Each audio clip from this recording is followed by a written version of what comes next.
Listen to this roar. This crowd on its feet. The best team in basketball all year. All the work, all the sacrifice, handling the enormous weight of massive expectations. Ends tonight here. It's over. Time to say it again, Boston. Anything's possible. Banner number 18 has been secured. The Celtics are NBA champions.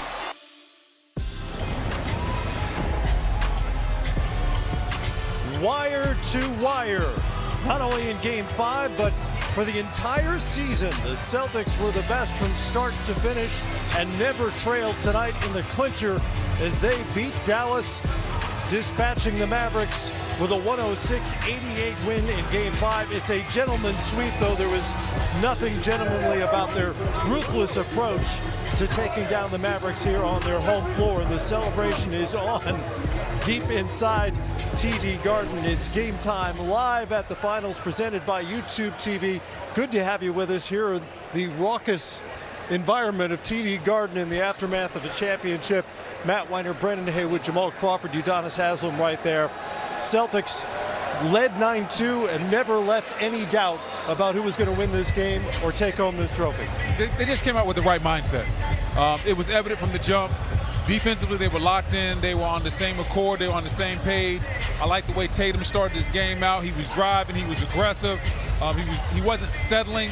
There were some times where he took some step backs, but at the end of the day, I saw that assault on the basket that I wanted to see from him. And the team, they just got behind that, and everybody just played to their level tonight. Game 4 proved to be an anomaly, UD. This was the Boston team we've seen all season long, going back to October. Yeah, this just came down to habits for me. I think the habits that Boston had been building leading back to the beginning of the season, going through the season, all the way until now.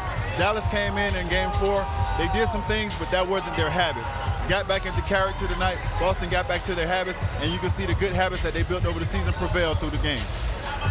It was absolutely a clinic from start to finish. They played with the same desperation that Dallas did last game. They didn't want to leave anything to chance tonight. They came in on a mission. They were not going to leave this gym without a win. They sent that message right from the start. The defensive intensity was night and day better from Game 4 to Game 5. And again, a lot like what we've seen for most of this series and most of this season. It was absolutely the same defense they played when they were at games 1 through 3.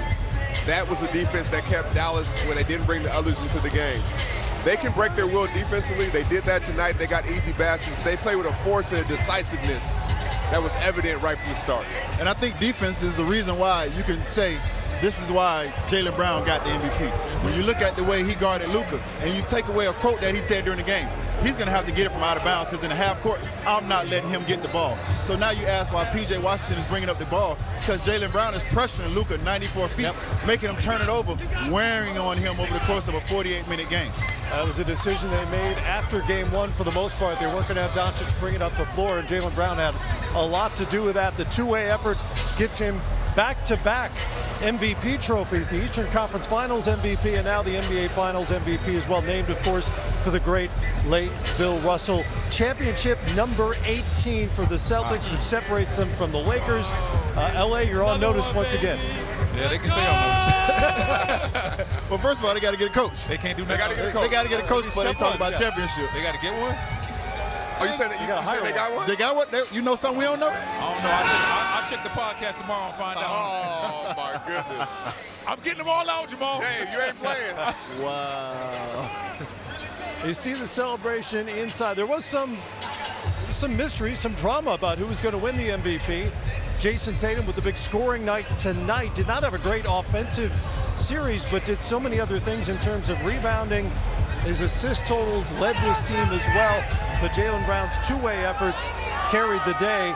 I might have made an argument for Drew Holiday as well, even though he didn't have the counting numbers, the impact he made everywhere on the floor. It could have gone to any number of people. It definitely could have gone to any number of Boston Celtics. We had so many guys for the Celtics that played well and put their imprint on this series.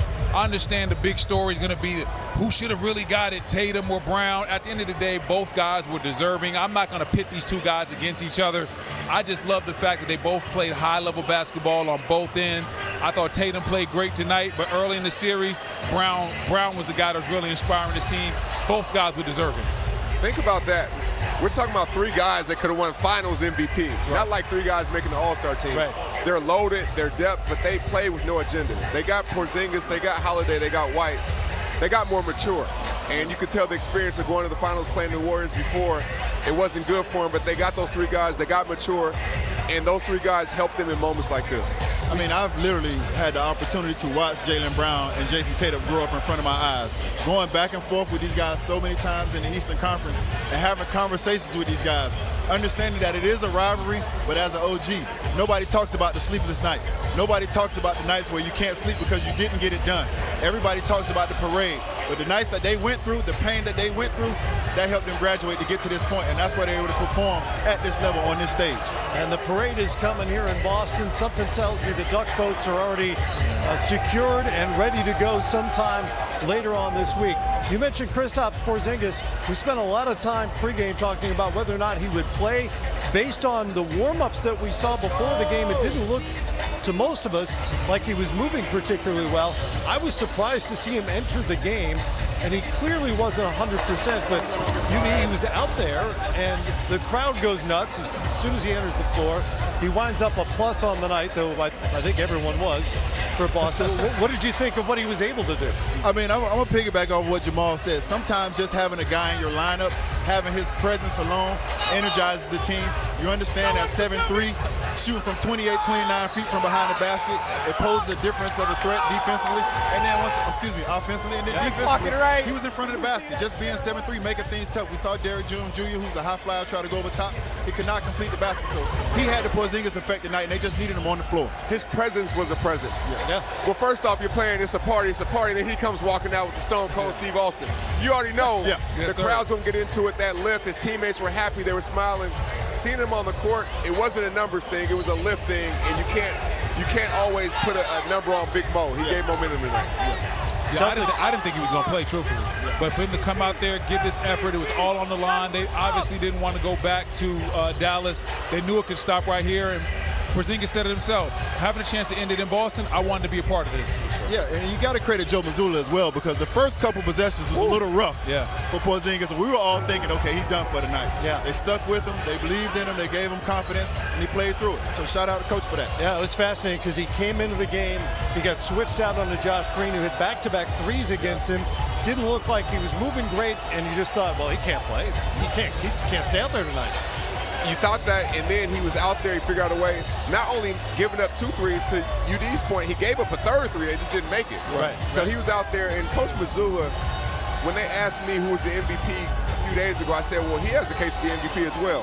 Him and his staff, the scheme they put in place, the way they got everybody to buy in, he put himself in the game, and very few coaches can do that at this level. Joe Mazzulla, the youngest head coach to lead a team to a championship since Bill Russell back in 1969. He's just 35 years of age, Brendan.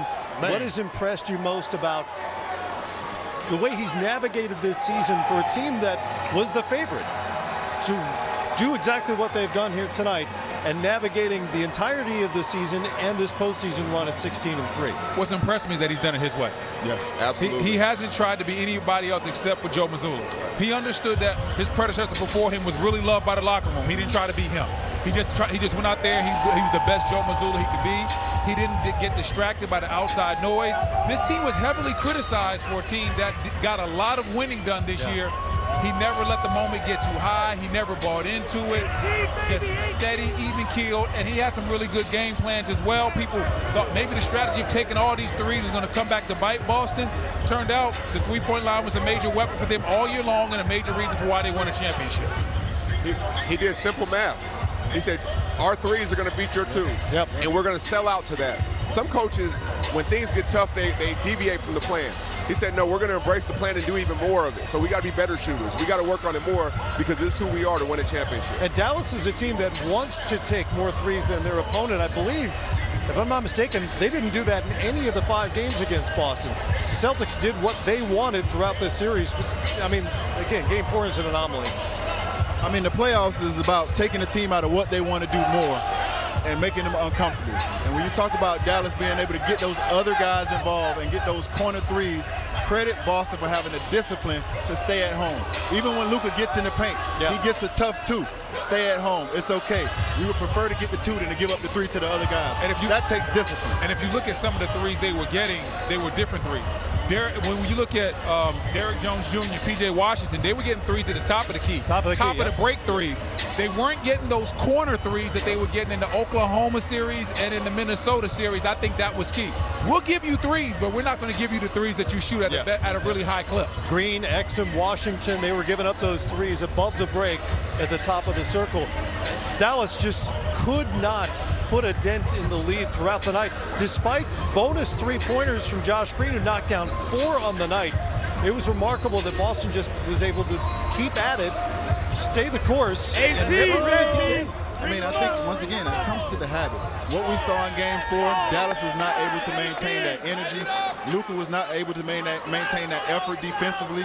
They just weren't able to maintain it. And to me, that just comes down to the habits. They'll get better, but Boston has been building these habits starting all the way back to training camp. Another habit that the Celtics have embraced. Joe Mazzulla, like a lot of coaches, talks about finishing quarters strong. Finished the first quarter 9-0. Finished the second quarter 19-7 to take that big lead at the half. And at that point, the game was basically over. There's always moments of truth in every game. In some games, there's 3 moments of truth. Sometimes there's 2. Sometimes there's 1. What Coach Mazzulla figured out is at the end of quarters, we can get this 9, 10 plus points, but that's going to bleed into the next quarter. You can break a team's will. You think that Peyton Pritchard shot wasn't worth more than 3? Of course it was. Yeah. It brought the crowd into it. It broke Dallas's back. Those type plays are championship level plays. By the way, 3rd time in the playoffs. Yes. He's hit a special team. A quarter buzzer beater. Yes. That's crazy. I think it was calling him a punt returner. Punt returner. Devin Hester. But I will say this, so I thought the biggest run they had was in the first quarter. There was a point, it was a 1-possession game, and next thing you know, you looked up, and at the end of the first quarter, it was a 10-point game. Yes. And I thought right then and there, Boston was like, okay, we're going to bring the fight to these guys. They punched Dallas in the mouth right there, and Dallas never got up off the mat. Celtics only turned it over 9 times, did a lot of things right. Never had the crazy three-point shooting game that I thought that they would at some point, but they get them up and they hit enough of them, and the offense opens up possibilities in other places for them. They didn't get those up, but what they did get is less settling. Those plays where they do step-back threes or one dribble, one pass, or no pass threes, they became drive to the holes. They became layups for Tatum. They became Tatum splitting it out. I think he had almost 9 assists at the half. Yep. Like those type plays, a bad shot is just like a turnover, but it also can break your team's will and spirit as well. Those plays were eliminated tonight. I mean, even though they didn't shoot it as well as they do, that puts pressure on your offense when you come back down the court. Once they get it going from three-point line, now you're trying to match those threes, keeping up with those guys offensively, and that's not how you play the game of basketball. That's how they play the game of basketball. And they had already set a tone at the half by knocking down 10 threes before halftime. Again, it was just a matter of managing the 21-point lead at that point, which they did for title number 18. Kristaps Porzingis, an inspiration tonight. He's a champion, and he's standing by with Dennis Scott. All right, guys, KP, since you come in the league, you've always been good to me doing interviews. I'm super happy for you. How big of a fight to get back on the floor tonight? Oh, man, it was a lot of effort went into all of this, and also for myself, just being hurt and trying to push through it. And I think today was like the pinnacle of that. My leg is not great, but I gave everything I could to the team, and we're the world champs. And how frustrated were you? Because I saw you throughout the Eastern Conference Final, working out on the side, really wanting to be on the court. How frustrating was that? Oh, of course, but I was seeing that, hey, our team is so stacked that we're able to do the job, even with one of our main guys out, and it was amazing to see, and everybody stepping up.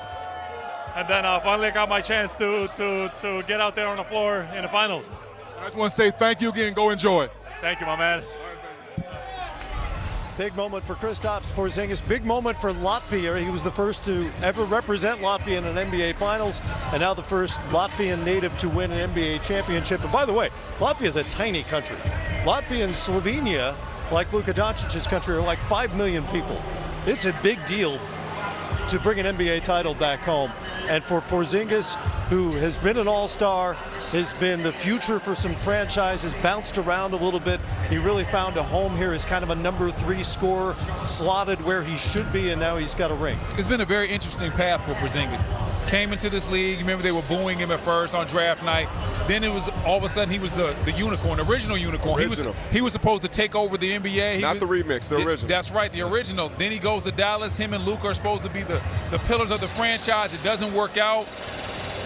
Goes to DC, gets his game back going again, starts scoring at a high clip, and then he has to go change that again when he ends up coming to Boston. He has to sacrifice the offense some more. So his career has gone up and down like this right here, and to see him just say, you know what, it's not about me, it's not about the numbers, it's about winning. Whatever you need me to do, I'm very happy for him. And it's amazing because I think timing plays a part too. Going through those failures, going through that adversity. Now so are these young stars with Boston, right? So you guys are meeting the magic moment at the right time. You guys are meeting it together. I'm not sure that Brown and Tatum and that crew can handle this at this point if they hadn't had the heartache of Golden State. So those guys going through adversity and coming together like, you know what, we've done it all, we've made money, we've done this and that. It's about winning. They all sacrifice for each other. Yeah, and if we're going to talk about giving credit to Mazzulla and his staff, how about Brad Stevens and the decision he made? Yep. When Porzingis had been passed around and they send you to Washington to die, and they go get him. Hey, I'm just saying. Hey, as I'm an just saying. ex-Wizard, I'm offended. My bad. I'm just I saying. am triggered. Well, they send you to Washington to take a man. break. They send you to Washington to get your affairs in order. Oh my God. They send you to Washington to get your affairs in order. order. So we can really you talk about the season that Boston had last year. And usually when a team gets to the Eastern Conference Finals or gets that close, you run it back. Yeah. You don't want to disrupt that chemistry. To go out and to get a Porzingis and to Drew go out Holiday. and get a Drew Holiday. Yeah. And to basically give up a bag of chips and a soda. Wow. Hey, you own one over there. No, I'm no disrespect to the guys that got traded. That sounds like disrespectful. They didn't Sounded a play. little disrespectful. Did they play? They did not play. They did not play in Portland. So if they didn't play, then this trade obviously works out better for Boston. The Let wild them know part, you did. the wild part is it worked out. They Let them know you did. they got a draft pick back in the Porzingis deal. They got remarkable. the best player in the deal and got a pick back. Listen, Shout out Brad Stevens. Man, That's incredible. He was the best coach and now. Yeah. All right, we'll take a break. Lots more coming up. The party is on in Boston. They're going to add to that collection of banners soon enough. I'm still triggered, UD. I'm still triggered. my bad.